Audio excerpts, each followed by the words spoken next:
Hi, everybody. Welcome. Thanks for coming out tonight on a chilly evening.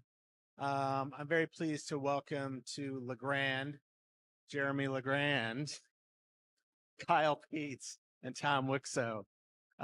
They've been busy today installing their exhibition Unreliable Instruments in the Nightingale. That opens Friday.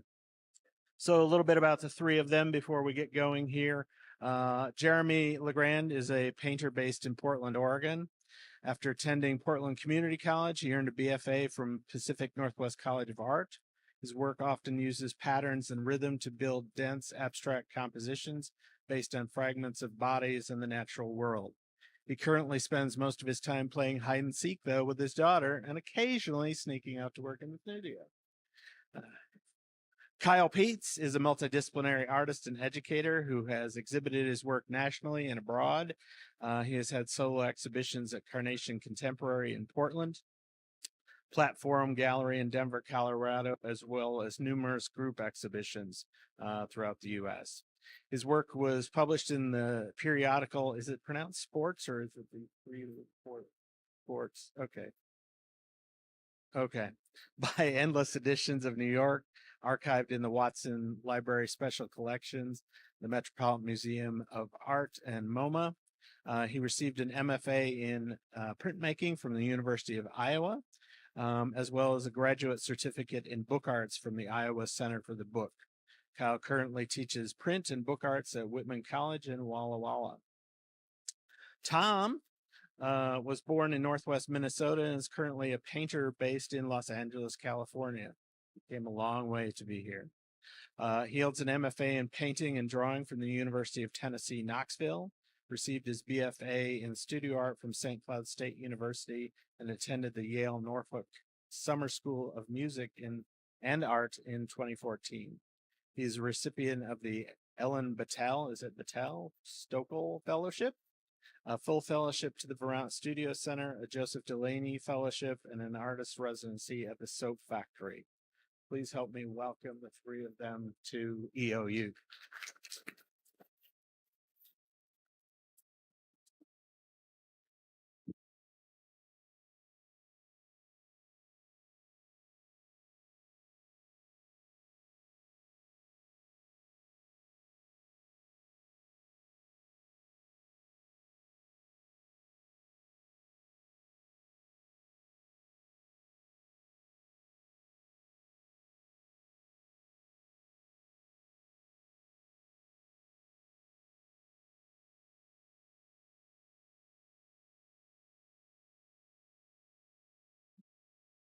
How's that?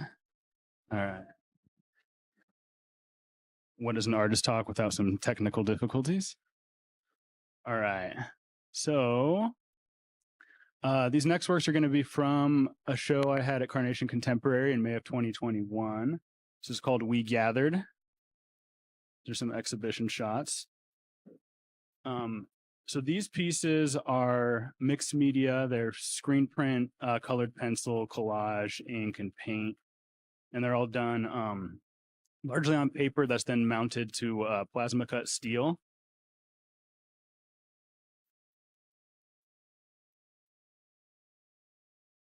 I haven't seen these works in a very long time. So yeah, I wanted, one of the reasons I mounted these to steel is I really wanted a really nice thin profile, so it kind of hugs the wall. And they're mounted using 1/4 inch thick magnets, and so you get like a really nice crisp shadow line. And I really like the contrast between this kind of dense illusionistic pattern on the surface and then this stark flatness of the object. And these guys were the first body of work I made during COVID. And I kind of see them all as, as masks, as, physically as masks, and kind of was thinking a lot about how much was uncovered about our kind of each other during COVID, and all these weird glimpses we saw of each other that I don't think we would have seen otherwise. It kind of brought out a lot of strangeness and humanity. And these were kind of illustrating that a little bit. And all these pieces are approximately head size.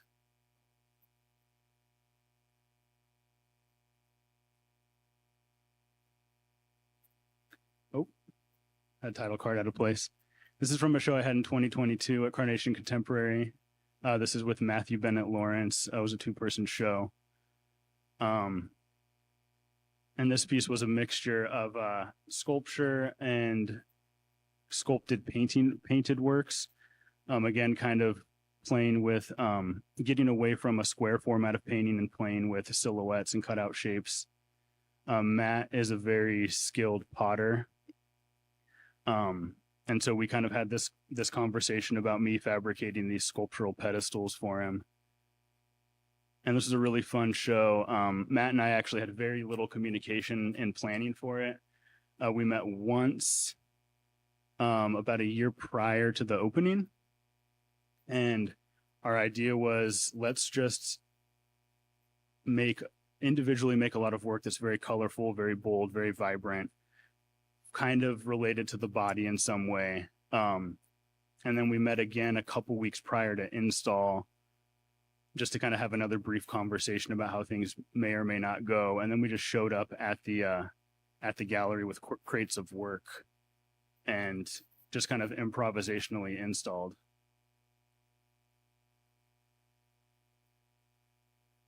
And then some of the paintings, I would ask Matt to send me photographs of his pieces. And I took those photographs and like cut out the silhouettes out of steel. So you can kind of see some echoes of his work on the wall. Yeah, and Matt's a really like playful, whimsical sculpture. And so it was really fun to kind of meet him where he was at.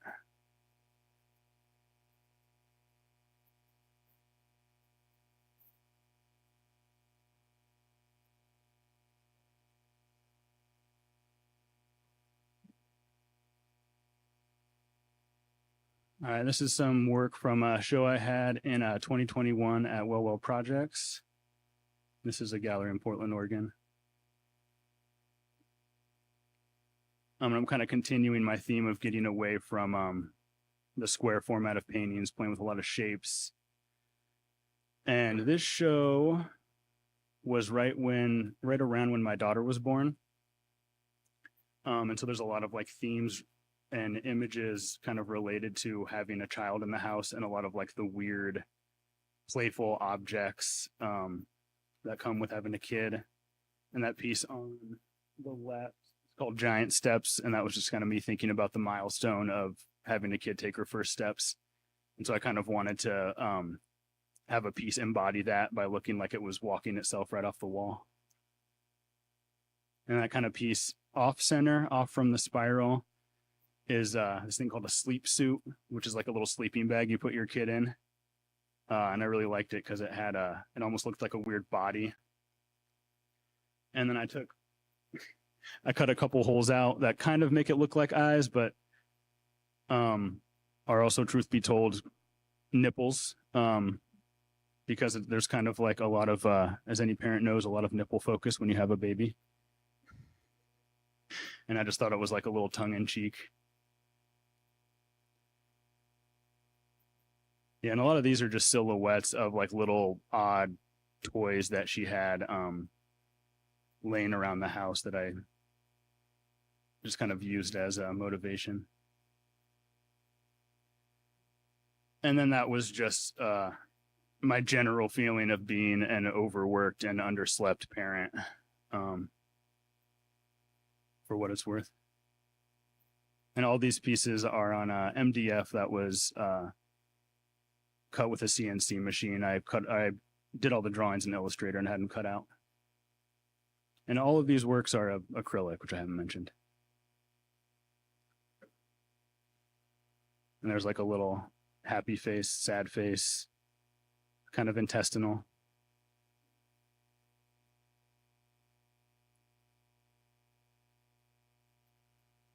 All right.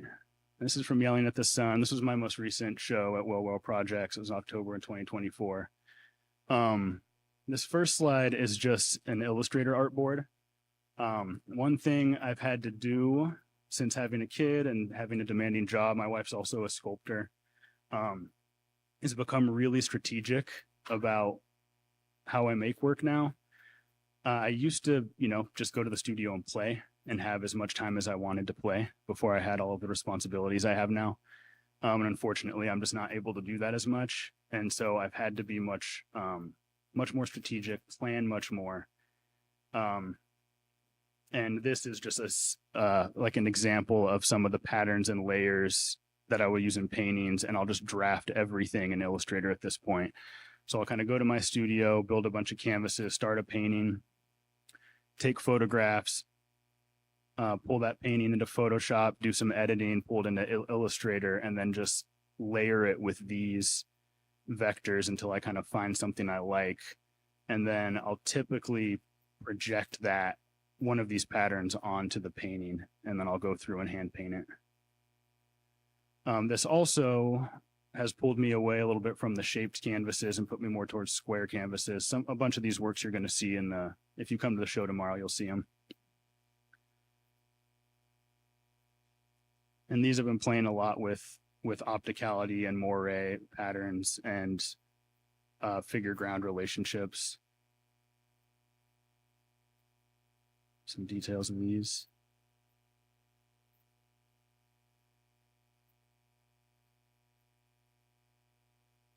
Yeah, and it's fun. It's can be really frustrating to not have the same time I used to have.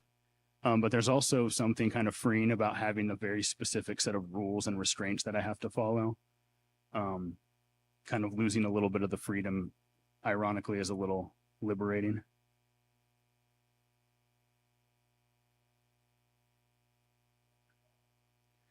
Yeah, this guy was kind of a nod to a childhood preoccupation with the Arnold Schwarzenegger movie Predator. I saw that movie so much as a kid. I had a dad that was like an action movie guy.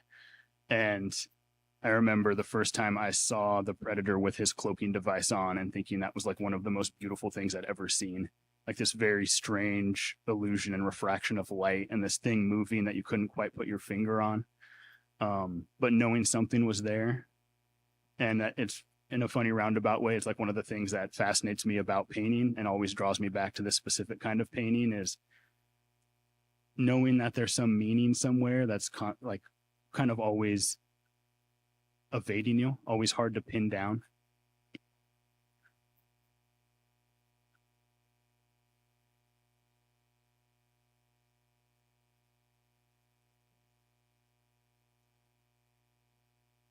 All right. Oh, I guess that's the end of it. Yeah, this is you.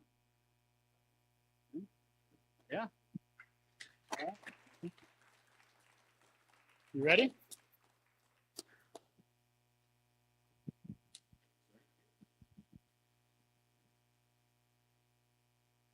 All right. Hello, I'm Kyle. I'm thankful to be here, and thanks for Corey for all the hard work you've done for organizing and putting up with some tardiness of getting materials to you and so forth, and Susan for connecting us and making this happen, and for all the students who came out today. So I'm going to go over briefly a series of changes that got me to making the work that I'm going to show tomorrow. And this is kind of to illustrate this really cool part about living a creative life, or whether that's being an artist and exhibiting in galleries like we are, or just living a creative life and making stuff. And doing that in community, is that it changes over time as you change. And it's a really special thing to kind of watch that change and learn to be patient with it. So I'm going to try to articulate a kind of narrative about how things change. So Kyle Adam Kalev Peets. Kalev is one of my two middle names. It's Estonian, and that will that's become a bigger influence in my work recently. I'm going to start my timer, which I forgot.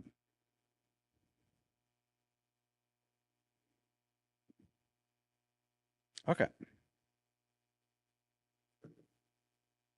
Go. All right. This is a sock. This is what we do with it. Taking notes. Isn't that weird? Isn't it weird that every morning we wake up and we take a tubular piece of cotton and slowly bring it over our fleshy feet. And it's not weird because it's so normal. And so this is a basic tenet, I think, of all art, but it's a basic tenet of how I think about making and seeing the world freshly again. So Viktor Shklovsky, Russian critic, playwright, he coined this term called named defamiliarization, and it's what it sounds like. And the premise of our perception is if we see something enough, we'll stop seeing it. And so in Russian, ostranani, encouraging people to see the common things as strange, wild, or unfamiliar, defamiliarizing what is known in order to know it differently or more deeply. I think this is the magic that, one of the things that art can do that is very powerful. So he used this term here, making the stone stony again. So if we go back to my initial slide, we see two super familiar things: cotton, white cotton crew sock, and then letter forms that create a name.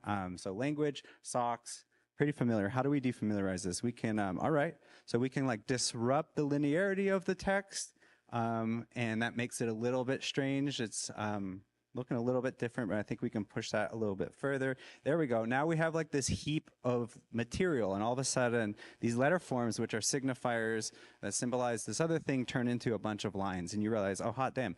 Language is just made out of a bunch of lines and curves, just like a drawing. All right, that's sock. So yeah, we can do that. We can flip the sock. That's a little weirder. Still pretty normal. Forest of socks. Let's go. This is magic. Turning an ordinary thing into an extraordinary thing is magic, and it's a very like basic part of art making that maybe just is easy to forget. And so that's at the root of a lot of my work. And I want to show you, there we go, oops. Oh God, all right, here we go. I'm going to show you what some of my work looked like at the beginning. I was making things like this here, so putting my phone number on a wall like a psychopath and having people call me. I just would never do that. And it's still there on the internet, so it's not like, doing stuff like this, taking buying things from Walmart that make noise, staging a concert, screen printing concert posters, recording it, slipping the recordings back into the packaging and returning them back to Walmart. And so the recording exists as this like brief evidence of its exciting vacation from the the shelves. So humor and absurdity have always been a part of the work. And, but everything changes whether you like it or not, and it's painful when it does, but it's those liminal states between the changes that cool things happen. So, and like another thing is like, you make work for 10 years, 20 years, and you think the work is changing, but really it's not, because you as a person, you're pretty stable with who you are, what you believe in, your interests. And so it might change forms, but then you look back and you realize you're kind of following the same instincts. And so these have been sort of some questions that I've always thought about. How do we make sense of the world? Religion,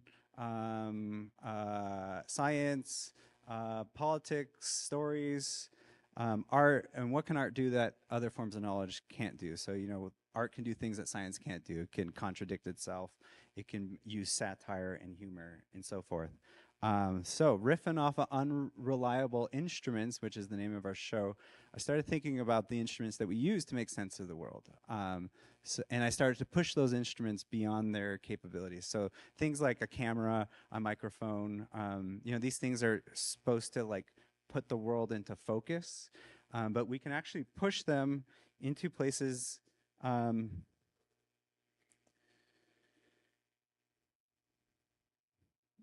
sorry, this is, 1 second, all right. We can push those into places that they don't normally go. So this is a book I made by recording moss. And then making a tape loop. And that's what you hear playing, and that loop is a kind of cycle, it's a kind of repetition. And then just with an iPhone, taking, I think, 64 photographs of moss and slowly zooming in to the point where where the camera can't zoom or can't focus. So kind of going beyond the point of what it can represent, and then moving into abstraction. And then treating that abstraction with the same kind of significance as the clear photo. It has information, and it can teach us something. And so the book itself is also a kind of loop. So here's kind of the beginning of an obsession with loops, repetition. I love this Emily Dickinson quote, which is tell all the truth, but tell it slant. And I think that's what those photos of the moss are doing in a way. So this is like the beginning of my shift in how I work or have been working. And so as a printmaker, as a printmaker, it's a little more rigid of a media than painting. This is how you make a painting, right? You can do that if you want. But if I want to do that with printmaking, I have to go to the computer, and if I'm screen printing, I gotta make a film positive, I gotta print it out, I gotta expose it onto a screen, and then I go like this. But I wanted to go like this. And I realized all I was doing in the studio was executing previously designed digital images. So working in the studio became a chore of execution. There's no magic, no mess, no discoveries, no accidents. Making is a way of thinking, and that wasn't happening. And that's like one of the very special things about art making is like you can tap into this different way of knowing yourself or the world. So here's the original image. This is also kind of thinking about knowledge and lenses. So this is taking photographs through a set of binoculars. This is Mount Thielsen near Crater Lake, and original photograph, and this is the CMYK print. So not much deviation there. But as I was making this, I had this, this proofing paper that I would proof on to make sure everything was going right. And this happened right here on the right. And the only difference there is you can see the misregistration. And what it's doing is producing all sorts of weird color artifacts. Can you see these streaks? Those streaks are from poor flooding. So poor technique, poor flooding, poor registration then creates this unexpected image. So I decided to try to push that. So you can see the original image and then the proof. And I just put that on my wall and in my studio, and I walked by it for like half a year before I decided to do anything with it. So then I decided, okay, next to me is a painter, and she paints all free, and big, and I wanted to be able to do that. And so I started thinking of polyphony, which is a musical concept, and the goal was to translate it into visual terms. So polyphony, multiple melodies or multiple sounds. Typically, Western music, we have a bass line played on the piano, played with the left hand, and a melody played on the right. If you think of like Bach and fugues, multiple melodies played at once, those are also called voices. So I love the idea of bringing multiple voices, and I started to think about the single perspective of the camera lens as a voice. And so bringing multiple images into one picture plane as a kind of equivalent. This is also like thinking about colonization and the role that photography played in abstracting people, abstracting the landscape, and thinking about how that single authoritative perspective of the camera lens could then be challenged by multiple voices, multiple perspectives, multiple times. Critique of language and logic as well. You can think of Dada, for example, all those young kids and after World War I, trying to make sense of the horrors, they turned to celebrating irrationality because they thought, okay, it's logic and it's language that allowed people to abstract land and people into assets and then commit the horrors of war. And so if you think about the way that images in the West work, they kind of look like this. Single perspective, person, usually white male on the top of a cliff looking at things that are about to become his. This is from a different time and also from Europe. This is Caspar David Friedrich, a Sublime painter.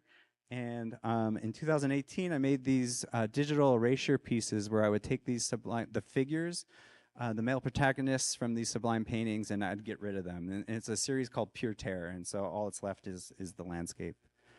So now I'm thinking about landscape, I'm thinking about repetition and layering. I want to skip to this. So layering is something I think that ties all of our work together, and I think we think about it in different ways and similar in different ways. I think a layer image vibrates. Layering photographs combine temporality, so different times and perspectives. It has a kind of bothness. It's neither this nor that. You know, this is neither a leaf pattern nor the yellow trees, nor the water, which is the bottom third here, or these mountains. But it's also all three of those at the same time. So it's kind of a hybrid. And hybrids are really cool for challenging categories, for challenging how we think about the way that we divide the world up, confuse those boundaries, and they sneak through them. For example, a scientist trying to figure out lichens. Lichens are fungi and algae that have teamed up. And when scientists were first studying them, the main question was, who's in charge? Which is like a super Western question. Same thing with mycelial networks. So, you know, trees and forests were thought of as competitive. Trees were growing to find the light, but really they're collaborative with sharing nutrients via mycelial networks. Our bodies are porous. We carry around more microbes in our own cells than our own cells. There's more bacteria in your gut than stars in the galaxy. So we are also these hybrid objects, though we think of ourselves as kind of a contained system. So the goal was to try to use intuition and try to print like a painter, laying down images here and there like a painter would take brush strokes and lay it down here and there. So I burned all these screens. I made a bunch of wood panels, and I just started laying down images. And I made a lot of prints I wanted to barf on. I had to learn color. But there's a trick to this. You just print a whole bunch of black over top of it, and it's just like, it's fine. So I had to learn some things. I had to learn how to suspend judgment. Like, what the point of this was to like get back in the studio. I had become all uptight about making perfect prints, and I wanted to get back in there and discover a sense of play. But I was making these shitty prints because I was not good at color, and color's really hard. And so I started getting frustrated. Then I had to learn just to suspend judgment. Just get in the studio, make things, and then think about them later. That is rule 8. Don't try to create and analyze at the same time the different processes. So these 10 rules, if you walk away from anything from all 3 of our talks, these 10 rules are amazing. They're from Sister Corita Kent and John Cage. Sister Corita Kent is everyone's favorite screen printing nun activist, and then John Cage, the avant-garde composer. So they taught together for a little bit, and these rules are just incredible. I had to learn how to separate thinking and making. I had to learn how to use and trust intuition. And then color. How do you do it? Repetition. So repetition is an amazing tool for making things weird. Like right now, let's all just repeat the word cow. All right, can you, cow, cow, cow, cow. Everybody, cow, cow, cow, cow, cow, cow, cow. It always sounds like you're chanting my name in it. So I'm like, all right, this is how you start a cult. So cow turns into, you know, from a signifier into just a noise, and you realize, hot damn, language is just sounds, and we, you know, and they're all arbitrary except for onomatopoeias. Visually, it looks cool. Repetition is an ancient tool for, it's an ancient spiritual technology for breaking logical thinking patterns, creating a kind of hypnosis that allows you to rethink the world. So that's whirling dervishes, perhaps, spinning in a circle. It is also, sorry for this is probably so painful. All right, let's go here. This is also what my ancestors were up to. So this is this old form of Estonian. My grandparents were Estonian. They escaped World War II to Montreal, where I grew up. And this is this old form of pre-Western singing. And it's cyclical. And often it's like the lyrics are like, the cow went out, the cow came back, the sun came out, spring came. And so they're considered early scientific models. You know, like ways of describing the world. So there's that. So repetition, incredible, really good at that. There's also drone metal. So drone metal is kind of like a repetition, but drawn out without any pauses. So you can think about like this band here from the Pacific Northwest called Earth. They're named Earth. They're friends of Kurt Cobain. And there's a lot of jokes about this kind of music, like you can show up 45 minutes late and only miss the first chord. And people wear headphones or earplugs and you feel it with your body. People talk about their skulls being droned and having out-of-body experiences. People have talked about organs exploding in these concerts, which is just that's just hyperbole. So the drone as this thing that takes over your consciousness, that gets you out of a normative thinking pattern. Steve Reich, minimalist composer. We're gonna fast forward a bit.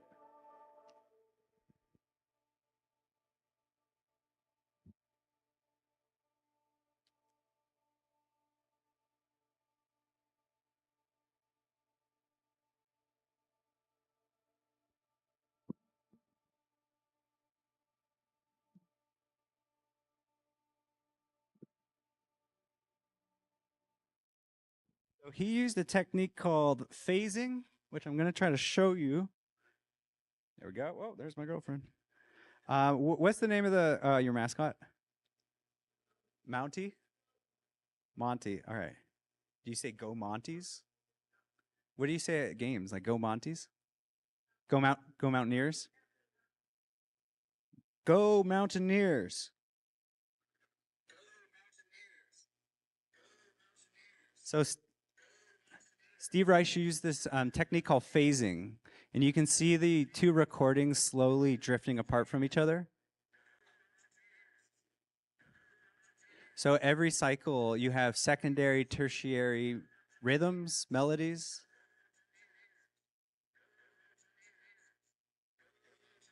Okay, very cool. And Philip Glass, which I will just skip. Similar. So there's the phasing technique, and you can see the way the notes, so the pattern starts with 1 and then 2 and then 3, and they slowly get out of sync with each other, creating all these notes between the notes. So I started thinking about misregistration as a form of phasing, creating secondary, tertiary patterns, images between the images. Repetition, I started thinking about certain images as having like a musical theme. So in this case, you can see the ridgeline of this mountain, which is somewhere in the North Cascades. I took this photo from an airplane, and you can see that then becomes kind of like this visual motif. And then you start to sort of like make connections. You got the veins of the leaves are in here and here, this sort of band, and you start to look at the similarities between the images. Sagebrush over here, sagebrush over here.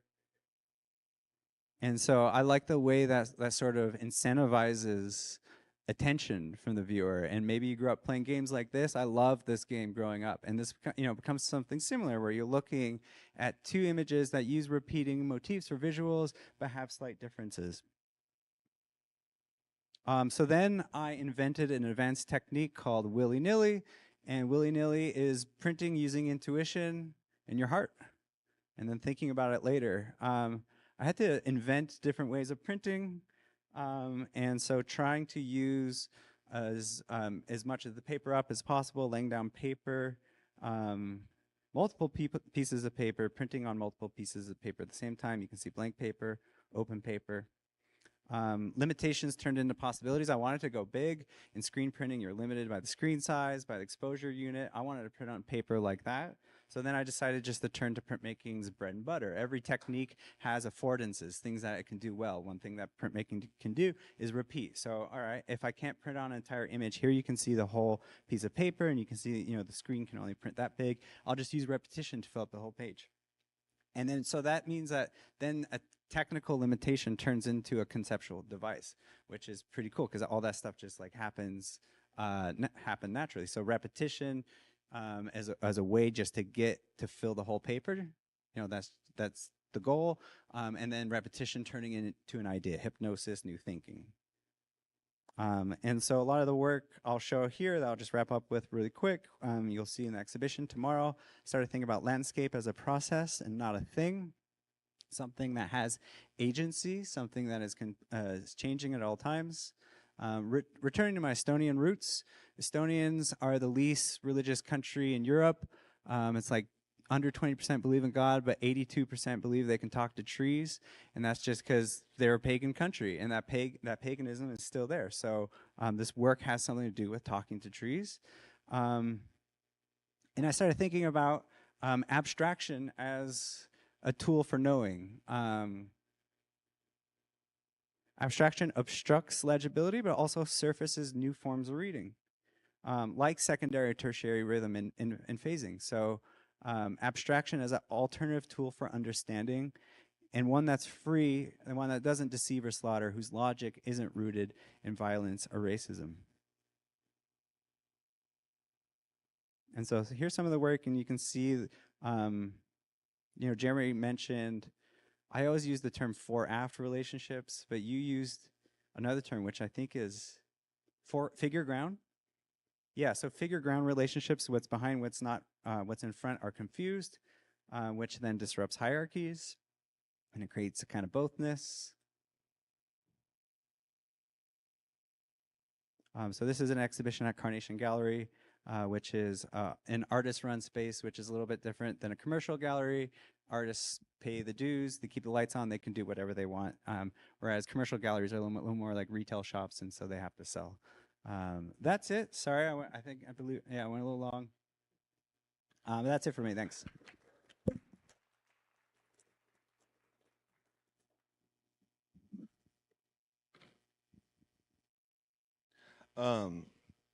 Is that on? It's really exciting to go last because I feel like you're all able to see some of the connections between the three of our work, and you'll see it more in the talk. I don't know how to really structure this talk. I feel like I live in Los Angeles, and I work as a professional project manager and designer, which felt like a big change from when I was where you all are. I think when I was an undergrad, I went to college, and I didn't really know what was going to happen there. Fell into art, fell in love with art, fell in love with being in college. And so I thought I was going to be an academic. I remember a story, my dad visiting me on the campus for the first time, and I was like, I never want to leave. That's changed for me. Can't really pinpoint it, but I sort of think it comes from like a lack of trust in institutions, where I both really believe in academia and I really believe in public universities that allow students to learn about art. And then I also mistrust a lot of the institutions and a lot of the things supporting that. I talk about this binary to start the talk because that's sort of what my work is about. Mistrusting the thing that you're seeing because of what the positive and negative sort of like imagery, and sort of like the negative space becomes a positive space, becomes a negative space again.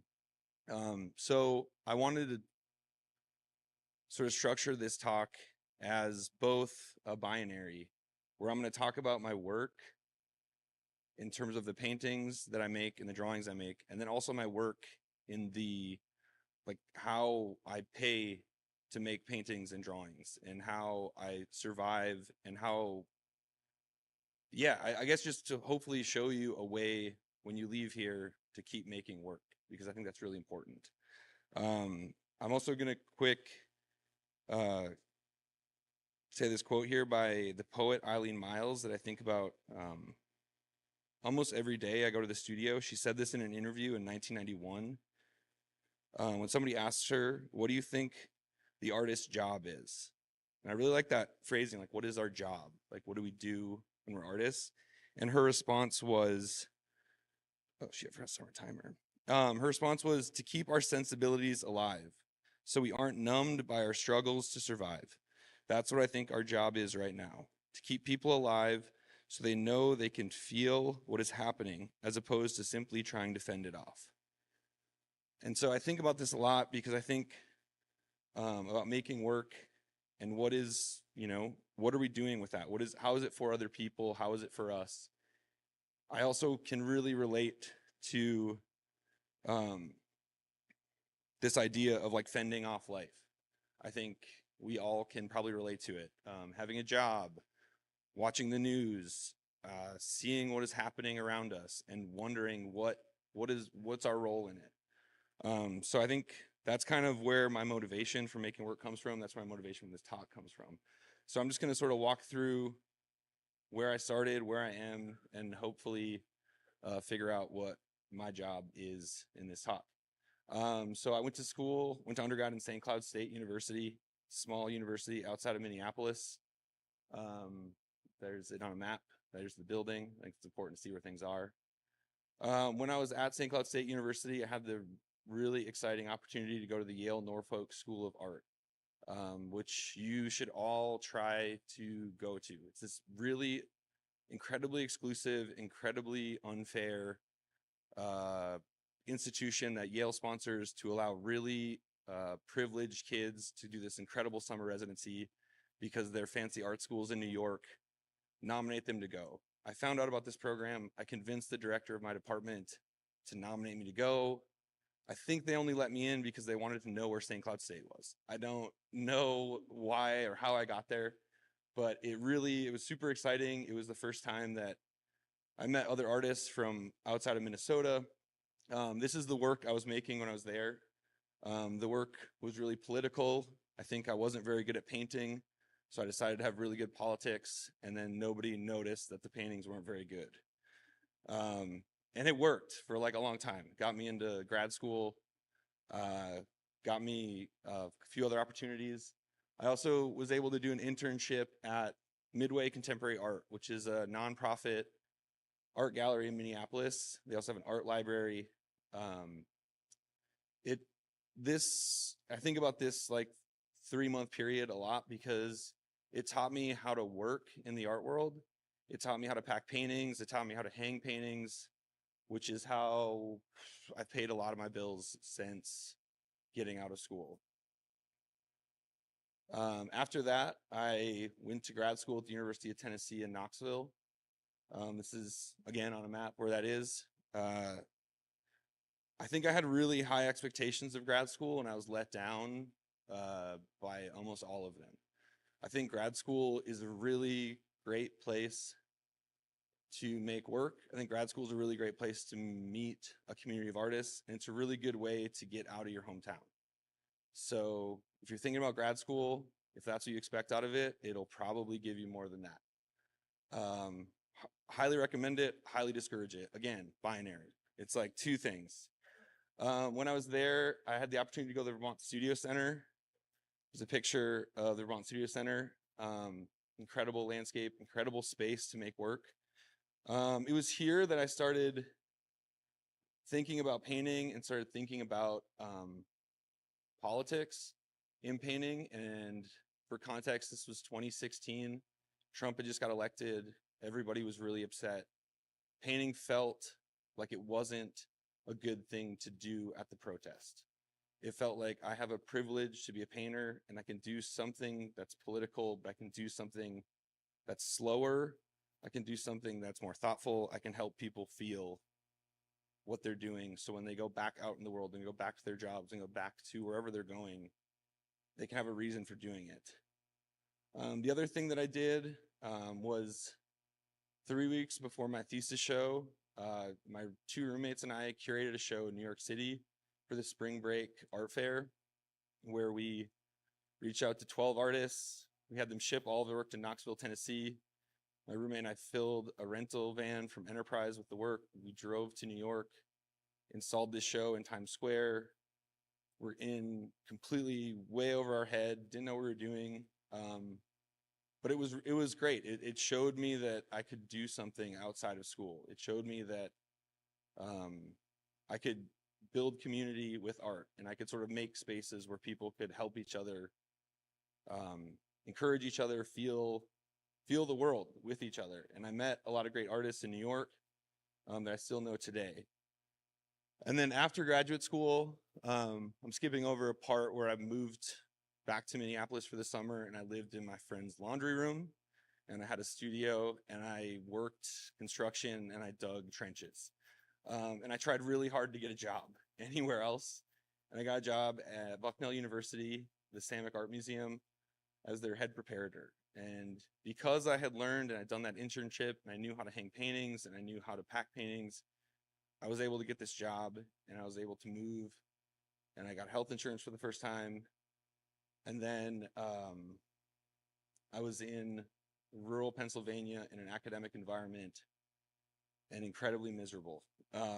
So this is the work I was making then. This is a show that I put on that sort of was like the nail in the coffin.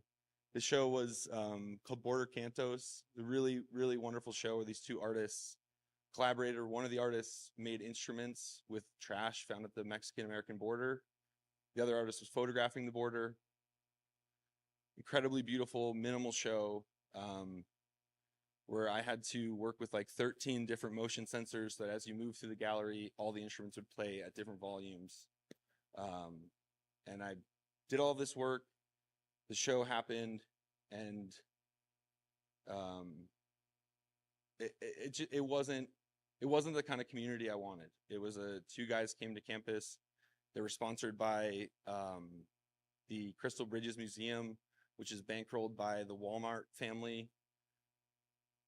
I watched a giant tax write-off happen with university funds and student labor and my labor. And I decided that if this is what academia was, I might as well make some more money. So I moved to New York City, and I got a job working at Phillips Auction House. I don't know, they don't talk about auction houses a lot in undergrad. They're like, if like the art world is sick, auction houses are the cancer. It's like, there are these secondary markets where really, really rich, really, really, really, really rich people trade art back and forth and build more wealth with it. And it was a really exciting and bizarre, weird place to work. But I just wanted to see it. I wanted to see what was funding the art world. I wanted to see what it meant to interact with these people and be a part of this, whatever the art world is. The exciting part about this job is, again, I got to learn a lot of skills. I got to stretch a painting that had been in storage since 1991, which is the year I was born. Hadn't been out of its tubes since 1991. We put it up on the wall for one day. Vito Schneibel sold it to his cousin. It was his dad's painting.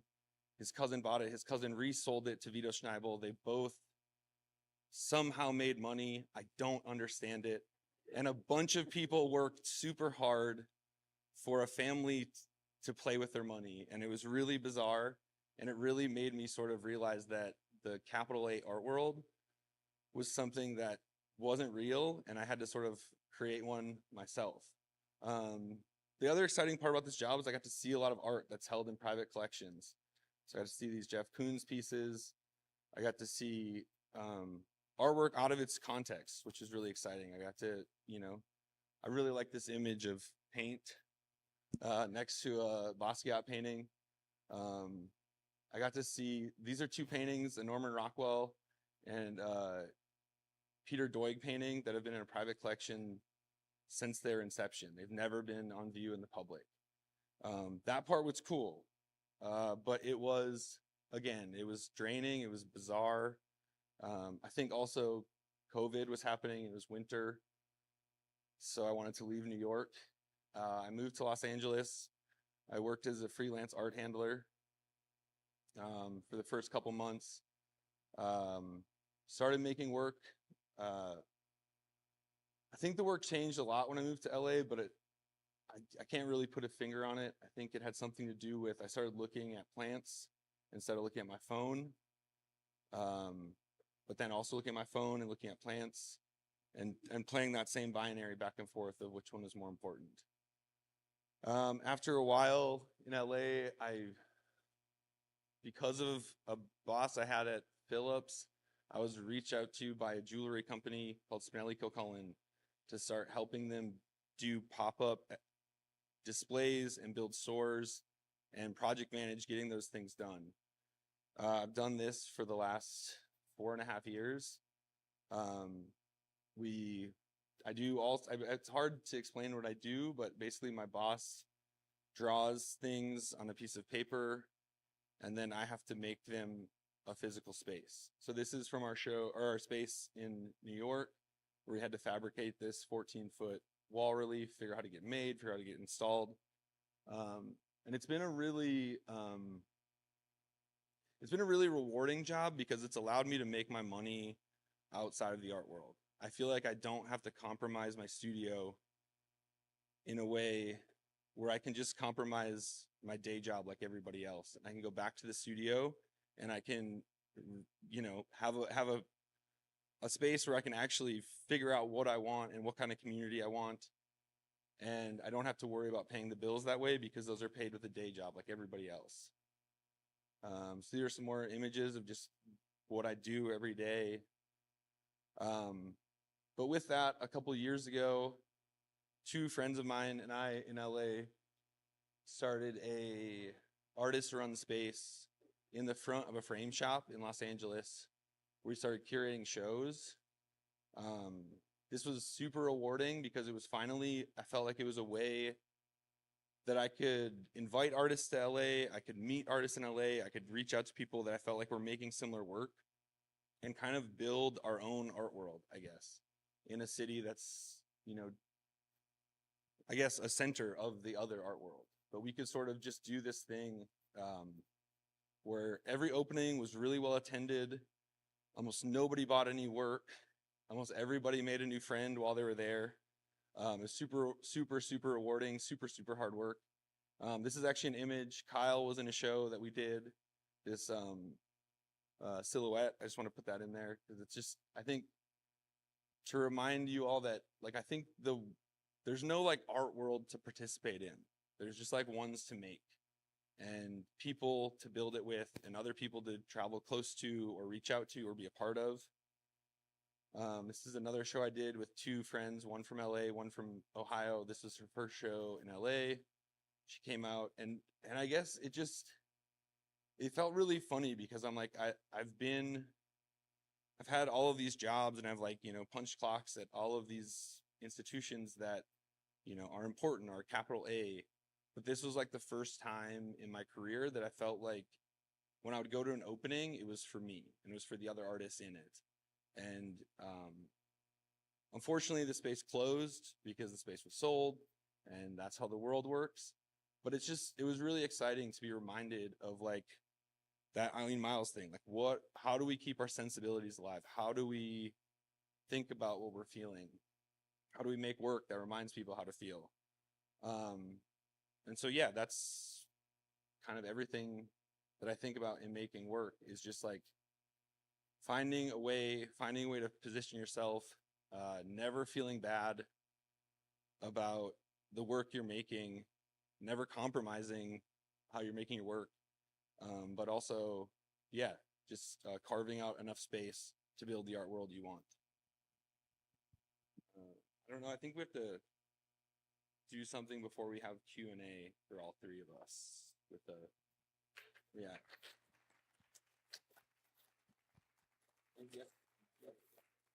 Thank you, guys. We'll pause here for just a second as we say goodbye to our live stream audience, and we'll open it up for questions. We have just a few minutes for questions.